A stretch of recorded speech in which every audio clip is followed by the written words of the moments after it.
Salut tout le monde, aujourd'hui je vous présente cette caméra de surveillance 1080p de la marque Nohi.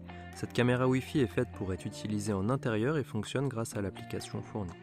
Je vais vous présenter un peu plus en détail ce que contient la boîte, les caractéristiques techniques, comment configurer la caméra dans l'application et on verra ensemble ce que donne la qualité d'image.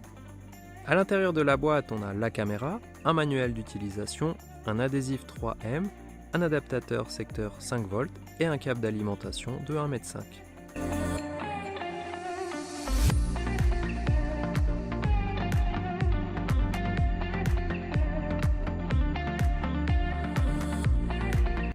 Au niveau des caractéristiques techniques, on a un champ de vision de 120 degrés, une source d'alimentation 5V, un audio bidirectionnel, des fonctions de notification en cas de mouvement ou de bruit détecté, une vision infrarouge qui est censée fonctionner jusqu'à 10 mètres, la résolution 1080p, on a une fréquence Wi-Fi qui fonctionne en 2,4 GHz mais pas en 5 GHz, donc faites attention si c'est ce que vous utilisez à la maison.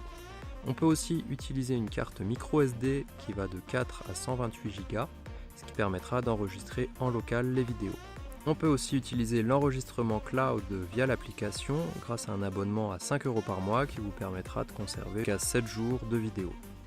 L'application NohiCam fonctionne sur Android et iOS, tout ça pour le prix de 35,99 € sur Amazon. Nous voilà dans l'application Nohi, on appuie sur le plus pour ajouter la caméra, on peut voir les différents modèles de la marque et on choisit le modèle Indoor 1080p. On attend que la caméra clignote en rouge avant d'appuyer sur le bouton. Ici, on entre le mot de passe Wi-Fi sur lequel le téléphone est connecté et on appuie sur suivant. Pour rappel, la caméra ne supporte que le 2,4 GHz et pas le 5 GHz. On va maintenant présenter le QR code devant la caméra jusqu'à ce que la LED passe en blanc.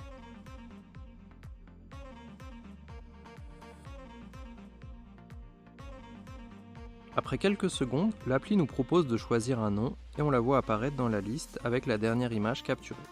En cliquant dessus, on peut voir le flux vidéo en direct. Sous l'image, on a plusieurs icônes. La première pour enregistrer la vidéo en cours sur votre téléphone, la suivante pour prendre une photo, l'icône suivante permet de parler à travers la caméra et la dernière d'écouter ce qui se passe dans la pièce.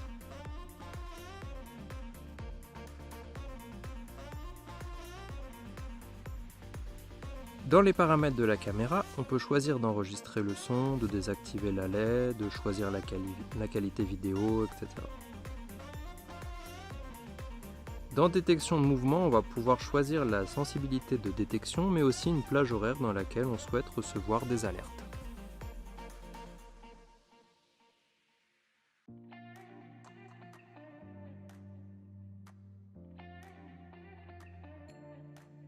On peut faire la même chose pour la détection du bruit. Pour le stockage, on peut utiliser une carte SD, mais aussi un système de service cloud avec leur partenaire Danale Cloud Service. Le service cloud coûte 5 € par mois et permet de stocker 7 jours de vidéos de façon sécurisée. Il est aussi possible de partager l'accès à la caméra à une autre personne si besoin, en lui donnant différents accès. Ici, on peut voir les divers paramètres de la caméra et faire la mise à jour du firmware au besoin. On peut maintenant passer à la partie qualité d'image. Comme vous le voyez ici, j'ai déplacé la caméra pour vous montrer un petit peu ce que ça donne au niveau de la qualité d'image. Donc on va faire en premier avec la lumière allumée et maintenant en vision nocturne. Pour conclure, cette caméra a plusieurs avantages. Le design est sympa, on a un haut-parleur, la caméra peut être orientée de haut en bas et fixée sur un mur grâce à l'adhésif fourni avec.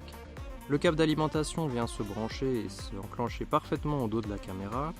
En plus de ça, la configuration se fait facilement et l'application est jolie. On propose même une fonction cloud avec un abonnement, ce que toutes les caméras ne proposent pas forcément.